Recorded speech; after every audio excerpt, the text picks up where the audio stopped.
Communicating with deceased family and friends has been a life-changing experience personally for me.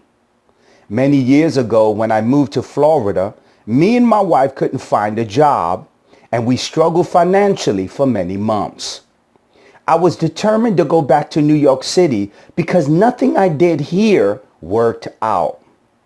Then I had a dream. My deceased aunt, my father's sister named Tata, appeared to me knocking on the door. Whoa! Let me make this as clear as possible. If my deceased aunt Tata never appeared to me in my time of financial struggles when we moved here to Florida, Master Prophet Noel's ministry would have never been birthed. Master Prophet Noel's ministry would have never been birthed if I moved out of Florida. Why? Because I was too distracted in New York City. I had too many choices. And I want to make this as clear as possible. Listen closely. If you are a prophet, it is your responsibility to take away the mental fear and permit your deceased loved ones to communicate with you that will help you in difficult times.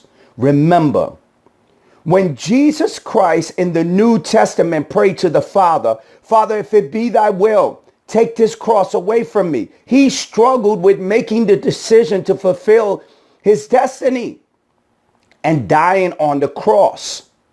But only when Moses and Elijah appeared, two dead people appeared to him, did Jesus have the confidence to fulfill his destiny.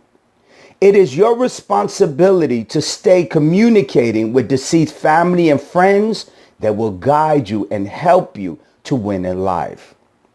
Here are 3 times deceased family and friends will appear to you. Number 1, they will come when you're about to make a life-changing decision. When they begin to come, they will come in dreams. You will run into someone that looks like them, or you will begin to have thoughts when they lived. Make sure to pay attention to the advice they give you, that it may change your life. Now, I want to make it very clear. When your deceased loved ones appear to you, the first way they're going to appear to you is in dreams. Look at your aunt who's coming to you in your dreams and look at the message she's bringing. Is she bringing you a warning? Is she telling you who to stay away from? Is she revealing a secret about your life? Make sure that when your deceased loved one appears to you in your dream, pay attention to the message they bring.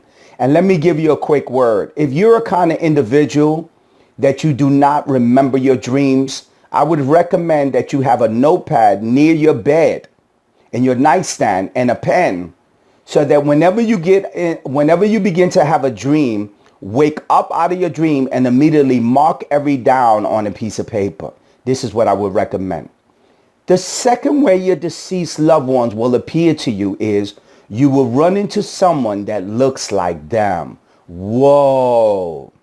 You see, when my Aunt Tata appeared to me in a dream, and she gave me one of the most greatest prophecies to stay in Florida, that things would go good for me financially, that I was going to go high as a balloon, that money and wealth and prosperity was coming my way.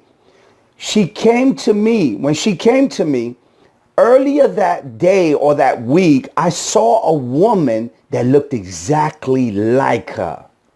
And I told Daniel, I said, Daniel, look at that woman over there. Doesn't she look like my Aunt Tata? She said, yeah. She looked exactly like my deceased Aunt Tata.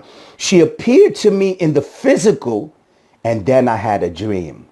So the second way your deceased loved ones will appear to you is they will bring someone into your life that looks exactly like them when they were in this world.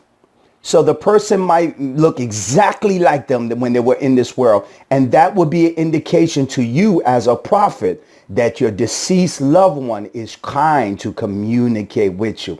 Let me make it very clear.